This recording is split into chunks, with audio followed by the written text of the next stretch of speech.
লা ইলাহা আল্লাহ পাকের প্রিয় হাবিব মুহাম্মদ রাসূল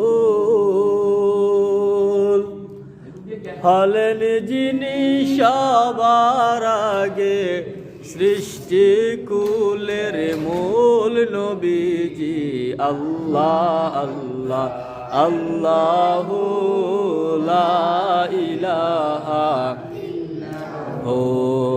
আল্লাহ আল্লাহ আল্লাহু লা ইলাহা কাউসারের মালিক আপনি নবীদের সরদার